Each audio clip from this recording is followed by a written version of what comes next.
اچھا، اب آگے میں نے آخری بات آپ سے رات کی تھی اور کل کی تھی دوپہر کو کہ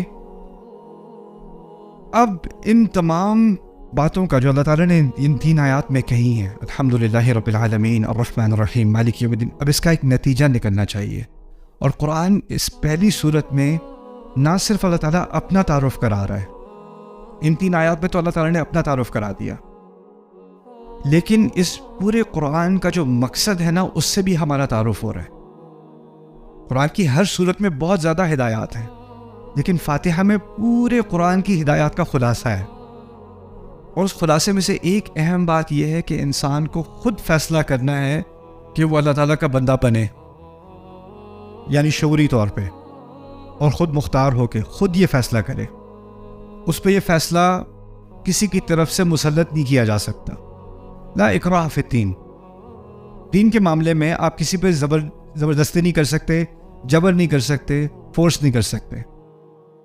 آپ جتنا بھی بچے کو فرض کریں تربیت کر لو، نماز پڑھو نماز پڑھو نماز پڑھو نماز پڑھو، ابھی اس پر نماز واجب نہیں ہے، اس کی عمر نہیں ہوئی، ایک دفعہ اس کی عمر ہو جائے اور پھر وہ آپ کے ڈانٹنے ڈپٹنے سے نماز پڑھے، تو اس کی نیت کیا تھی؟ نیت کرتا ہوں 4 رکعت نماز امی کی وجہ سے، اللہ اکبر، یہی نیت تھی نا.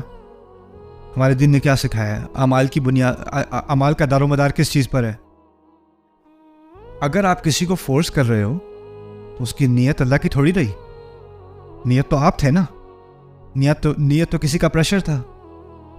تو شروع سے ہی اللہ تعالیٰ نے کیا کہا ہے، یہاں تک کہ اللہ کیونکہ وہ رب ہے، وہ فورس کر سکتا ہے، وہ زبردستی بھی کرا سکتا ہے. پولیس والا آپ سے گاڑی روڈ پہ زبردستی کرا سکتا ہے، آپ کو کہتا ہے کہ رک جاؤ تو آپ کو رکنا پڑے گا.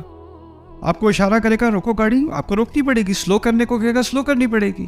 اللہ تعالیٰ بھی اسی طرح آپ کو رکوا سکتا ہے، اور اگر نہیں رکو گے تو اس کے ساتھ کانسیکوینسز ہوں گے، اس کا کوئی نہ کوئی نتیجہ اسی وقت آپ کو اس کا سامنا کرنا پڑے گا. لیکن اللہ تعالیٰ نے اس نظام میں، اس دنیا کے نظام میں ایک آزادی دی ہے، اور اس آزادی سے انسان خود اپنی آزادی سے کہے ایاک نعبد، اسی لیے کہا اعبدوا نہیں کہا. اعبدوا کہا ہوتا اچھا آپ عبادت کرو، وہ حکم ہوتا ہے اللہ تعالیٰ کی طرف سے، لیکن ہم نے الفاظ استعمال کیے ہیں ایاک نعبد. اللہ تعالیٰ نے اب ہمارے الفاظ کو قرآن کا حصہ بنا دیا، ہم تیری عبادت کرتے ہیں. یہ بھی ایک عجیب بات ہوئی. پہلے الفاظ اللہ تعالیٰ کی طرف سے ہیں، الحمدللہ رب العالمین الرحمن الرحیم مالک یوم الدین. اس آیت میں اللہ تعالیٰ کی طرف سے آیت تو ہے، لیکن الفاظ کس کے ہوئے؟ اگر ہم کہیں ہم تیری ہی عبادت کرتے ہیں تو کس کے الفاظ ہوئے؟ ہمارے الفاظ ہوئے. قرآن کا ایک بنیادی مقصد کیا ہے؟ اللہ تعالیٰ اور ہمارے درمیان ایک بات ہو رہی ہے، ایک مکالمہ ہو رہا ہے، اور اب ہمیں اس مکالمے کی شروعات ہو گئی ہے. اللہ تعالیٰ کچھ کہتے ہیں، پھر ہم کچھ کہتے ہیں، اللہ تعالیٰ کچھ کہتے ہیں، پھر ہم کچھ کہتے ہیں. جس طرح آپ کسی کی بات سنتے ہو اور آپ بات سننے کے بعد آپ کا رد عمل ہوتا ہے نا، پھر آپ اس کا جواب دیتے ہو. آپ کے ذہن میں کوئی بات آتی ہے تو آپ کہتے ہو. اللہ تعالیٰ اب ہمیں سکھا رہے ہیں، جب اللہ تعالیٰ کوئی بات کرتے ہیں تو آپ کے ذہن میں، آپ کے دل میں کوئی بات آنی چاہیے، اور وہ آپ کے منہ سے نکلے گی. تو جو بات نیچرلی منہ سے نکلے گی اس فاتحہ کے اندر، وہ کیا ہے؟ ایاک نعبد. اچھا، تو یہ پہلی بات تو میں نے بتا دی، جس نتیجے پر انسان خود پہنچے.